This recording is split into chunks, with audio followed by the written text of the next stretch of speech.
एक समय की बात है, प्राचीन भारत के हृदय में बसा था एक भव्य राज्य समरगढ़। यह भूमि सचमुच धरती पर स्वर्ग थी, प्रकृति की अनुपम देन से सजी हुई।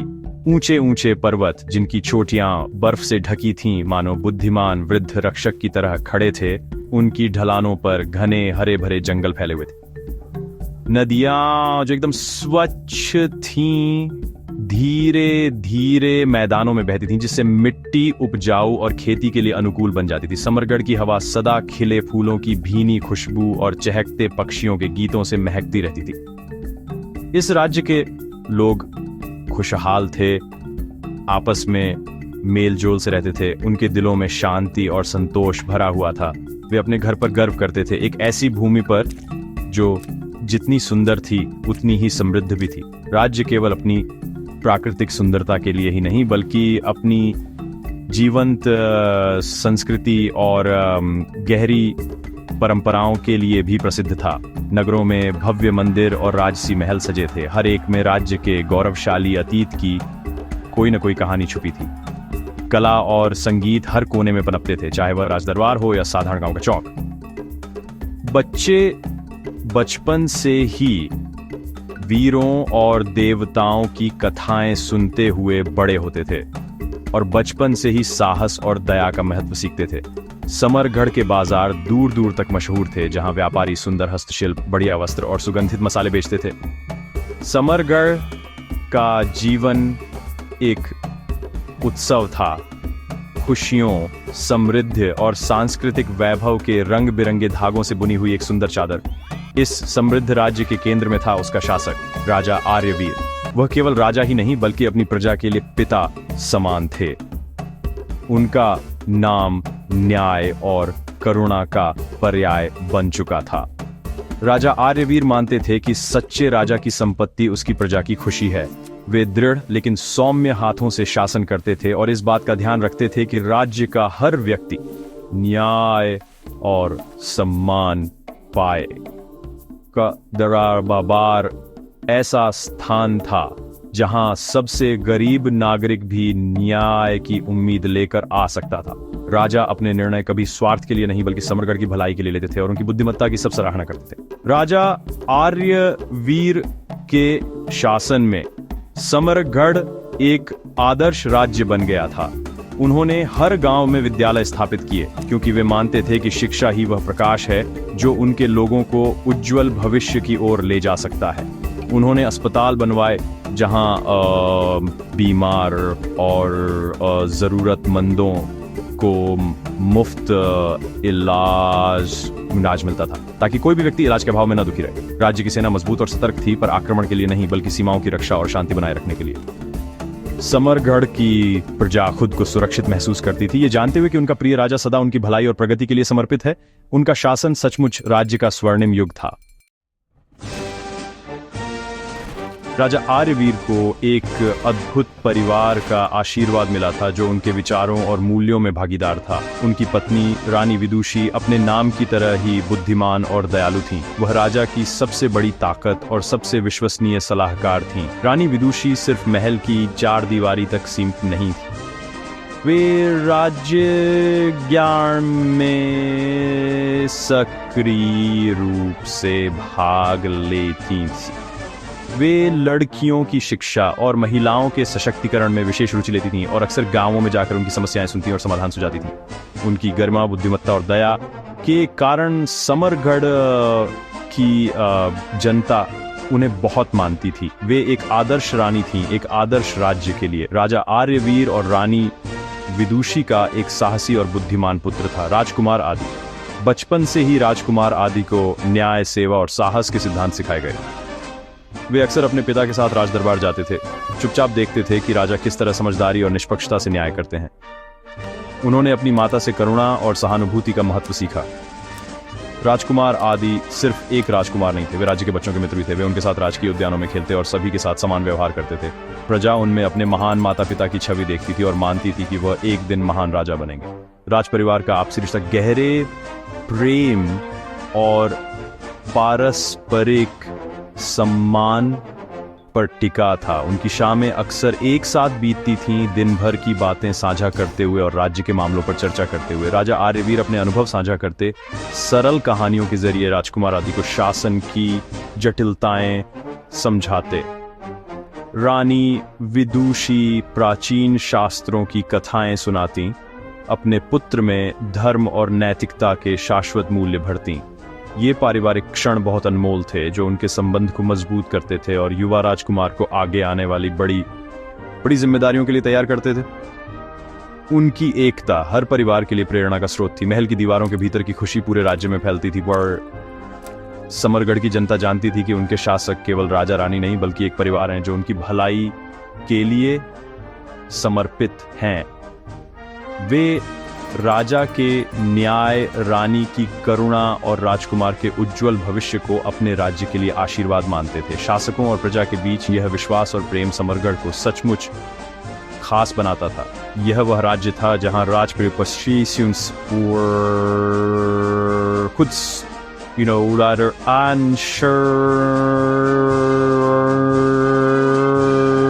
दिखाता दिपसारा की सबसे बड़ा धर्म है शुद्ध हृदय से दूसरों की सेवा करना। लेकिन यह सौहार्द अब सबसे अनपेक्षित ढंग से परखा जाने वाला था।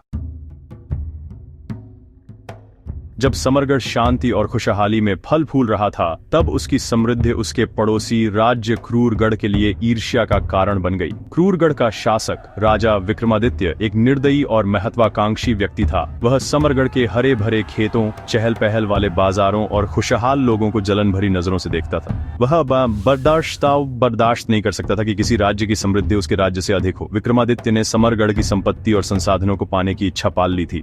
उसने चुपचाप षड्यंत्र रचना शुरू कर दिया, सही मौके की प्रतीक्षा करते हुए कि कब वह इस सुंदर राज्य पर कब्जा कर सके। उसकी ईर्ष्या एक काले बादल की तरह थी, जो क्षितिज पर धीरे धीरे जमा हो रही थी और भयंकर तूफान लाने को तैयार थी। एक दुर्भाग्यपूर्ण रात, जब समरगढ़ की प्रजा गहरी नींद में थी, विक्रमादित्य ने अचानक हमला कर दिया। उसकी विशाल सेना मानो अंधकार की चुपचाप बढ़ती लहर की तरह सीमा पार कर गई। वे रात के साए में तेजी से आगे बढ़े। उनके इरादे उतने ही काले थे जितने उनके झंडे। समरगढ़ के सैनिक, जो निडर थे, बिल्कुल भी तैयार नहीं थे। हमले की अचानकता से पूरे राज्य में अफरा तफरी मच गई। समरगढ़ की शांति युद्ध घोष और तलवारों की टकराहट से चकनाचूर हो गई। यह विश्वासघात का कायराना कार्य था, एक ऐसे राज्य के खिलाफ हमला जो हमेशा शांति की कामना करता था। राजा आर्यवीर सच्चे योद्धा की तरह एक पल भी नहीं हिचके। उन्होंने तुरंत अपना कवच पहना, अपनी शक्तिशाली तलवार उठाई और अपने प्रिय राज्य की रक्षा के लिए रणभूमि में उतर गए। वे शेर जैसी ताकत और वीरता के साथ लड़े। उनका रणक्षेत्र में होना उनके सैनिकों के लिए प्रेरणा का स्रोत था, जो अपने घरों और परिवारों की रक्षा के लिए साहस के साथ लड़े। राजा संकट की घड़ी में आशा की किरण बने, दुश्मनों का डटकर सामना करते हुए अपनी धरती की रक्षा की। वे महिमा के लिए नहीं, बल्कि सब और की अपनी प्रजा की सुरक्षा और स्वतंत्रता के लिए लड़ रहे थे। लेकिन अचानक हुए हमले ने विक्रमादित्य की सेना को भारी बढ़त दे दी। वे संख्या में समरगढ़ के सैनिकों से कहीं ज्यादा थे। राजा आर्यवीर लगातार लड़ते रहे, पर अंत में वे दुश्मन सैनिकों से गिर गए। लंबी और भीषण लड़ाई के बाद महान राजा को परास्त कर बंदी बना लिया गया। अपने राजा के गिरने से समरगढ़ की सेना का मनोबल टूट गया। जब उनका नेता जंजीरों में जकड़ लिया गया, तो उनका प्रतिरोध भी बिखर गया। अत्याचार का अंधकार कभी खुशहाल समरगढ़ पनगक पर छा गया और उसकी प्रजा के लिए एक नया दर्दनाक अध्याय शुरू हो गया। With King Aryaveer in prison, the future of Samargarh looked bleak. Queen Vidushi knew that she and Prince Adi would be Vikramaditya's next targets. With a heavy heart, she made the difficult decision to flee the palace. Guided by a few loyal guards, the queen and her youngsters escaped into the Rhine's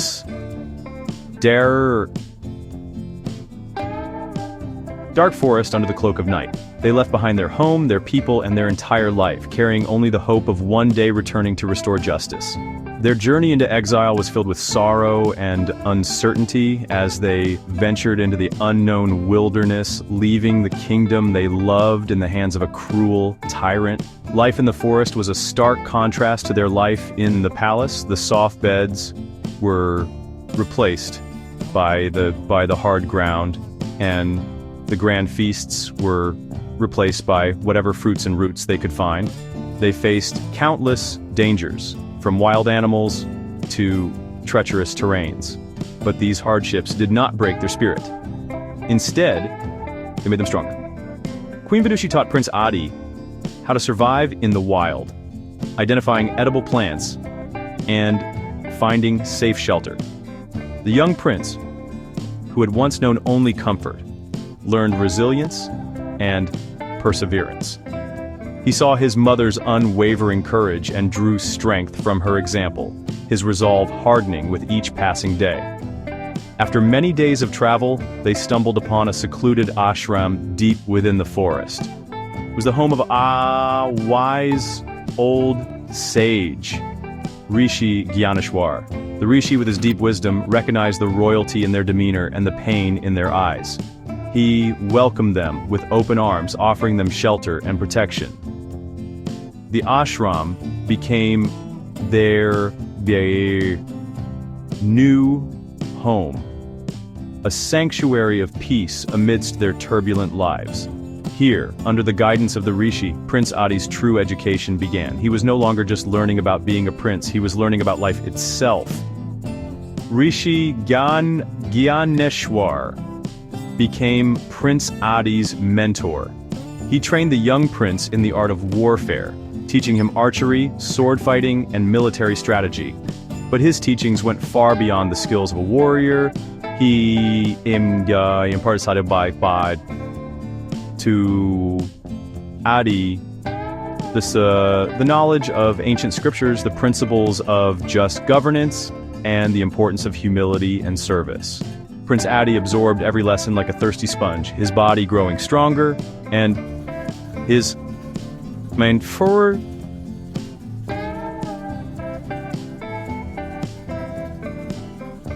The years passed, and the young boy transformed into a skilled and wise young man, ready to face his destiny and reclaim his birthright. While Prince Adi trained in the ashram, the people of Samargarh suffered greatly under Vikramaditya's oppressive rule. The cruel king imposed heavy taxes, jailed anyone who dared to speak against him, and plundered the kingdom's wealth. The once joyful land was now shrouded in fear and despair. However, the spirit of Samargarh was not entirely broken. Deep within the kingdom, a secret resistance was forming. Brave men and women, loyal to King Aryavir, met in secret, planning to overthrow the tyrant. They were waiting for a leader, a symbol of hope who could unite them and guide them to freedom. The leader of this hidden resistance was a brave and loyal commander named Viraban. He had been one of King Aryavir's most trusted generals, and had managed to escape capture during the invasion. Viraban worked tirelessly to keep the flame of rebellion alive. He secretly gathered weapons and recruited soldiers who were willing to fight for their homeland. One day, news reached him through his spies about a queen and a young prince living in Rishi Gyaneshwar's ashram. Realizing this was the sign he had been waiting for, Viraban journeyed to the forest to find his rightful heir. The meeting between Prince Adi and Viraban was a moment of great significance. Viraban knelt before the prince, his eyes filled with tears of loyalty and hope. He pledged his allegiance and informed Adi about the resistance movement waiting for his command. At that moment, Prince Adi felt the weight of his destiny upon his shoulders. He looked at his mother, who nodded with pride and encouragement. Standing before Viraban and the other loyalists, Prince Adi took a solemn vow. He promised that he would not rest until his father was freed and Samargarh was liberated from the clutches of tyranny. With a clear purpose, Prince Adi, guided by Birabhan and the wisdom of Rishi Gyaneshwar, began to formulate a plan. They started to reorganize their small army, training them in guerrilla warfare tactics that were perfect for the forested terrain. Prince Adi's training in the ashram had made him not only a skilled warrior, but also a brilliant strategist. He inspired his followers with his courage, his humility, and his unwavering commitment to justice. Word of the prince's return spread like wildfire among the Piusept. So far were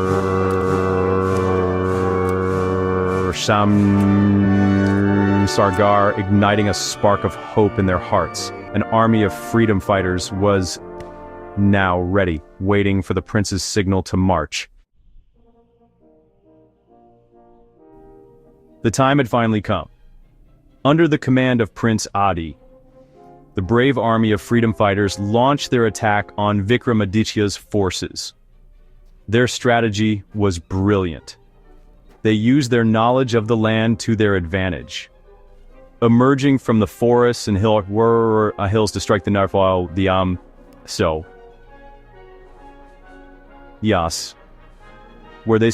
where they least expected it. The battle for Samargarh had begun. Prince Adi fought at the forefront, his sword flashing like lightning.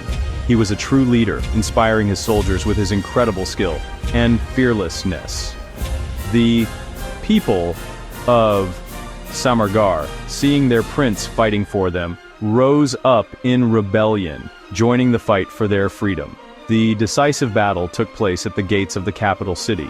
It was a fierce and bloody conflict.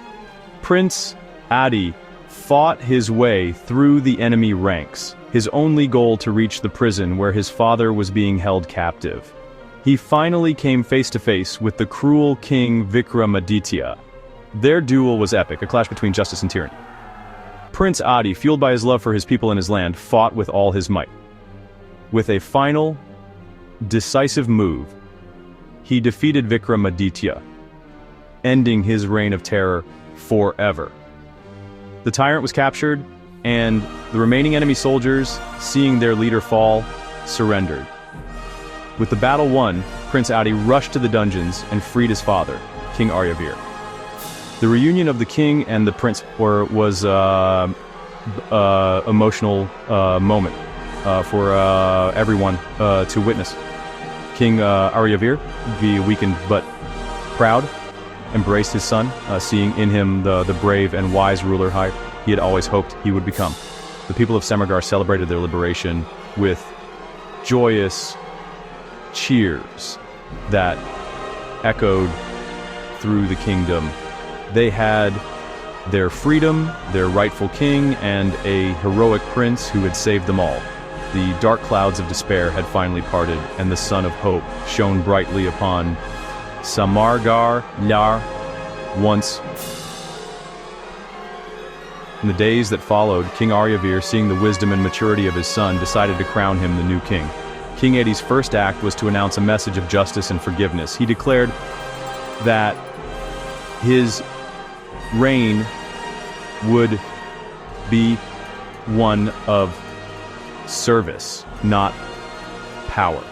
He promised to rebuild Samargarh, not just its buildings, but the trust and happiness of its people. He started a new era, an age where justice, compassion, and the welfare of the people were the highest ideals. The story of King Adi became a legend, a timeless tale that inspired generations of children to be brave, just, and always stand up for what is right.